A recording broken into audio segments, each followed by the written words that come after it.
5b is equal to 26. Equation number 1. मी direct आन्सरला start करते, तुम्ही सम राईट करायचं. मी शिकवत असताना पेनच हातात नको यात. बोला पुढचा. A 5b is equal to 22. Equation number 2 आलं.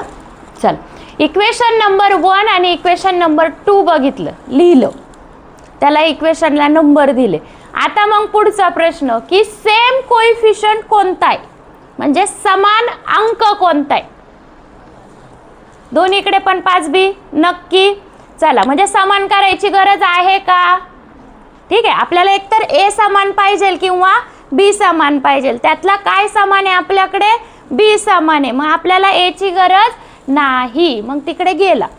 आता पुढचा प्रश्न, मग इक्वेशनची ॲडिशन करायची का इक्वेशनची सबट्रॅक्शन करायची? आता काल मी सांगितलं होतं डिफरंट साइन असतील म्हणजे विरुद्ध चिन्ह असतील तर काय करतो आपण? ॲडिशन. आणि सेम साइन असेल तर आपण काय करतो? मग इथे काय होणार? समजलं? मग बघा, equation number 1 minus equation number 2. Late जर आला ना, चला इक्वेशन नंबर 1 सांगा काय आपलं?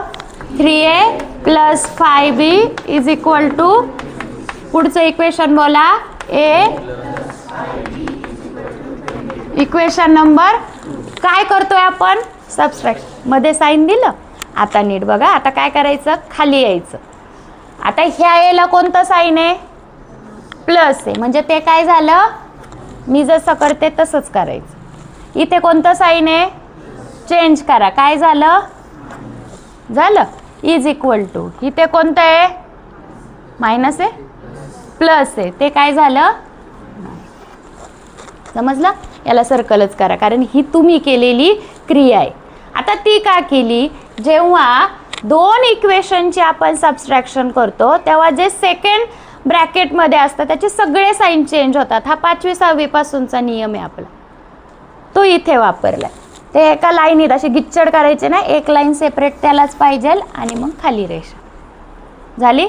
आणि मग आता आपलं calculation 5a plus 5b minus काय झाले? कट झाले. 5b cut. आता इथं 3 ला कोणतं साइन आहे? प्लस. इथे काय नाही म्हणजे काय आहे? 1. 1 ला कोणतं साइन आहे? कळलं? जे साइन आपण चेंज केले ते घ्यायचं. 3 मधून 1 गेले, किती उरले? 2a उरले. येणाऱ्या उत्तराला मोठ्या संख्येचं चिन्ह. मोठी संख्या कोणती? 3. 3ला कोणतं चिन्ह? प्लस. म्हणजे याला पण कोणतं चिन्ह? समजले? हे म्हणत चला. आणि ह्याच गोष्टी पुढे लय अवघड जातात. जर तुमचं चिन्ह बदललं तर उत्तर पूर्ण बदलणार. इज इक्वल टू 26 मधून 22 गेले, किती उरले? 4. मोठ्या संख्येचं चिन्ह, मोठ्या संख्येला कोणतं? प्लस होतं. इथे पण काय आलं? प्लस आलं. म्हणजे तुम्हाला काय मिळालं? 2a is equal to 4. आता सांगा, मग आपल्याला a ची किंमत पाहिजे. a is equal to 4 divide by 2, म्हणजेच a इज इक्वल टू 2 मिळाली a ची किंमत.